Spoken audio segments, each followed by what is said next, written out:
Hello everyone, welcome back to another episode of my channel. Today I will introduce a new version of ESP32 NES Emulator. Now it has 60 FPS, perfect sound support, save support and etc. Before we dive into the project, I do a lot of work on this project and share on my channel for free. Your support is important. Like the video and subscribe to channel. This make my community grow and keep me motivated. Let's look what component I use. ESP32 WROOM development board without PSRAM and only 4MB flash memory. ST7789 1.69 display 280 by 240. Makes 98 357 I2S audio amplifier with 3W speaker. You can use 1 or half watt. SD card reader and micro SD card. If you are using model like this has a AMS voltage regulator, you must need to connect VCC pin to 5V. And also SD card must be formatted FAT32. Further, all game file must be .NES extension and put in SD card root file. Either way, emulator not seeing files or any steps are missing, you see in black screen. Must be sure step by step everything is correct. 8 tactile switch, 2-piece 10K resistor. I use that for 2 buttons to pull up. Because you have seen in wiring section, I use 2 only input GPIO pins for 2 buttons. That pins isn't support input pull-out methods hardwarely. For prototyping, breadboard and some jumper cables. And also 200K resistor for battery indicator. Let's continue with wiring. In this project I reach almost edge of usable pins. As you can see, a lot of jumper cables on development board. A little bit look like complicated. I don't have another development board, so I use VMOS D1 Mini ESP32 version. This is harder to use in this project, but I handle it. You can use any variant of ESP32 WROOM dev board, even that model, like I did. As you can see in schematic on the screen. Also I will documenting on GitHub page. Don't worry about that. Whole schematic in one place most complicated, so I give it to you piece by piece. First you see in display connection. Next SD card connection. SD card and display modules using different SPI pins and SPI ports. I separated them for getting really high performance. You see on the test section. I get in 60 FPS all tried games without any missing or frame skip. Also sound support enabled and working pretty good in this time. As you can see, Max I2S module wiring setup. Don't forget to connect ST pins goes to 3.3V. Also you can adjust to gain control by hardware. You can follow this table. I will leave empty. Also you are control in settings menu to volume adjust. In prototype version I using 3W speaker, but when I creating real device change it to with tiny speaker 1 or half watt. This is too huge for handheld console. Lastly, buttons. 2 of 8 buttons, B and select buttons needed to connect an external plug resistor. Before I talk, 34 to 39 pins on ESP32 usable only input. So I can't use input plug in software for them. Data pins must be goes to 3.3V with 10K resistor. When all connection is done, let's continue with software. If you are a subscriber, already know that I made 2 different versions of ESP32 NES Emulator.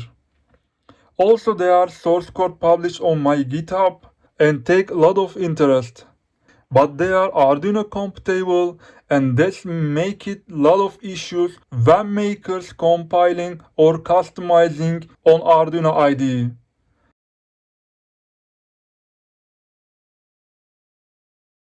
One of them specified for ST7789 display like now and the other one is ILI9341, but that most compatible version of any type of screen.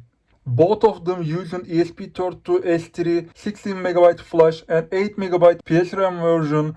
This is powerful hardware. But I didn't get exactly I want. In this time, I'm working on ESP-IDF and recreate all project almost from scratch. So that your support is important, don't forget to like and subscribe. This change gonna teach me a lot of things from Arduino IDE. I reach pure ESP32 abilities. I getting 60 FPS on emulator without any frame skip or drop, also hearing perfectly game sound. Using ESP32 WROOM model, no PSRAM, I underline this, only 4MB flash, everything working on. This is amazing. By the way, if you are using my old emulator, new update coming for.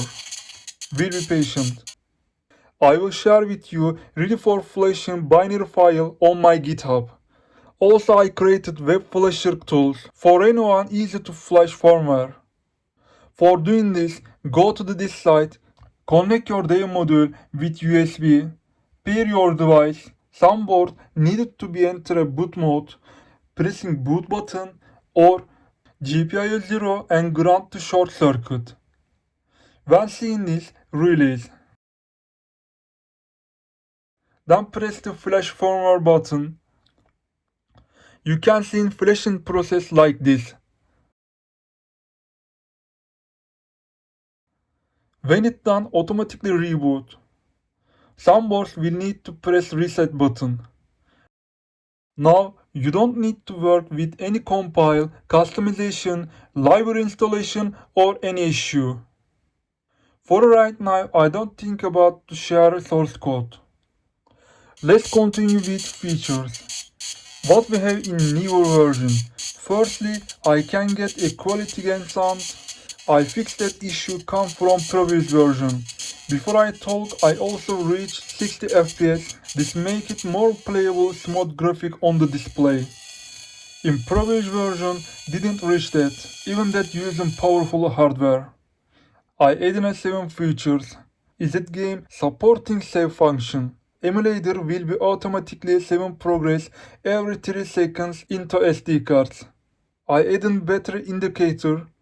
ESP32 analog read working under 3.3 volt. LiPo battery given maximum 4.3 volt.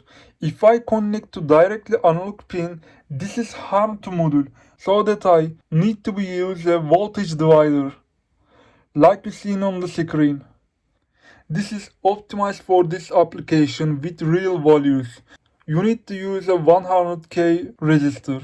If you don't want to use a battery indicator, connect to analog pin directly ground with 10K resistor. Rest of features still there, like brightness or volume control. If you want to reach, press the button B in the menu or select and restart combination in gameplay. You can easily reach. Lastly, game support. We are limited in this section. 4MB flash memory is causing us difficulties. I create a special partition, but still there we have not much space for all game. Only play under 1MB NES games. But you can store and listed lot of games on SD card. I limited for 300 games. One important thing you need to know, all games must be in root folder on SD card. And that's all. Write in comment what you want to add in a new feature on new episode. Make it your own retro game console. Play on NES games smoothly and have fun. Don't forget to subscribe and like the video. Until next time, bye.